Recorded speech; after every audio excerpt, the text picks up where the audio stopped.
Hello everyone, આજે વહેલી સવારમાં જાગીને મસ્ત રેડી થઈને અમે નીકળી ગયા હતા બહાર જવા માટે અને મામા ચલાવતા હતા ગાડી અને અમે ક્યાં જાય છીએ તમને આગળ ખબર પડશે. અને અમે સાંભળતા હતા સોંગ જે વન ઓફ માય ફેવરેટ છે આજ કી રાત. એન્ડ ફાઇનલી અમે પહોંચી ગયા હતા મારી ડેસ્ટિનેશન ઉપર જે હતું ભાણવર ત્રિવેણી સંગમ. અને એટલી મસ્ત જગ્યા છે ને, આ બધી છે ને એ ફરતે નદી છે અને વચ્ચે મંદિર છે. અને અમે ગયા હતા આજે હવનમાં ને ત્યાં હતું ઇન્દ્રેશ્વર મહાદેવનું મંદિર અને ત્યાં કર્યા દર્શન. અને આ છે એ લાલાભાઈ છે જે ભગવાન પાસે પ્રેયર કરે છે કે ભગવાન જલ્દી જલ્દી મને પાછું ઓમાન જવાનો મોકો મળી જાય.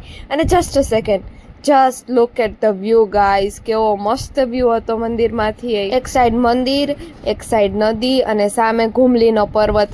અમારે ઘુમલીએ જવું પણ કોઈ રીઝન ના લીધે અમે ના જઈ શક્યા. એ તમને આગળ ખબર પડશે કે અમે શું કામ ના ગયા ઘુમલી. ત્યાં બચ્ચા પાર્ટી હોવું એ તો ફિક્સ જ છે. તો અત્યારે હું બચ્ચા પાર્ટીની વચ્ચે બેઠી હતી, બધા લઈ આવ્યા હતા ગોલો, જેમાંથી એક મારા માટે હતો.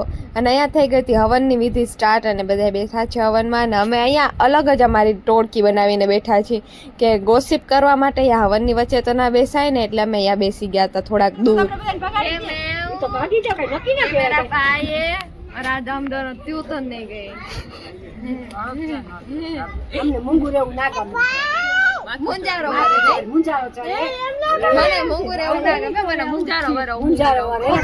મને મળી ગયા તો મારા સૌથી મોટા સબસ્ક્રાઈબર, મારા ફેન, મારા મામા. જ્યારે પહેલા મેં કીધું હતું કે એને મારા વ્લોગમાં આવું બહુ ગમે, એટલે મેં એને લઈ લીધા હતા, કેપ્ચર કરી લીધા હતા વ્લોગમાં. ને અહીંયા બનાવતા હતા પિંડ, કેમ કે આ પિતૃ કાર્યનો હવન હતો એટલે એમાં પિંડદાન કરવાના હોય. ને અત્યારે એને ખુશીનો લેવલ તો અલગ જ છે, કેમ કે મારા વ્લોગમાં આવી ગયા ને. Just kidding guys. અને ત્યાં હતો આ વડલો અને વડલાની વડવાઈમાં થોડાક હિંચકા મેં બનાવી દીધા છોકરાઓને. ને થોડાક આની પહેલાં કોઈક આવ્યા છે એ બનાવ્યા હતા. તો અહીંયા હું બધાની હારે રમતી હતી ને એને હિંચકા ખવડાવતી હતી. ને મારો મોટો ભાઈ આવી ગયો એ કે લે તું છોકરાઓને ધ્યાન રાખસ ને, હાલ હું તને હિંચકા ખવડાવી દઉં. સાચું કહું ને તો મને બીક લાગતી હતી, એમ થતું હતું કે આ વડલાની વડવાઈ તૂટી જશે ને હું પડી જઈશ તો.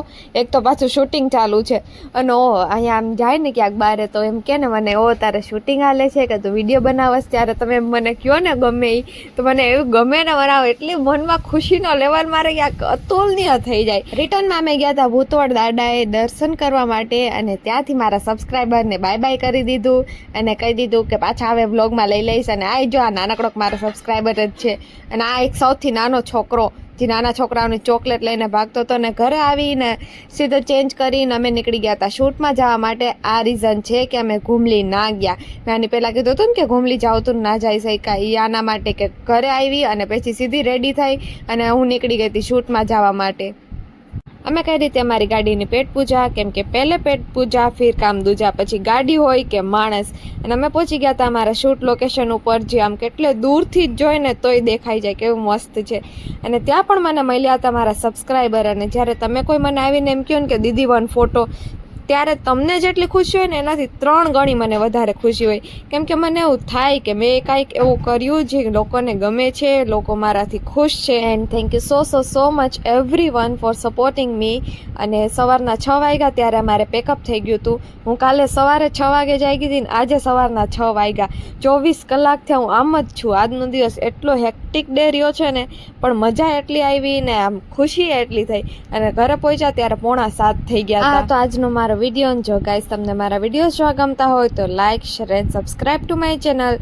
And thank you so much for watching my video. Bye bye, C in the next video.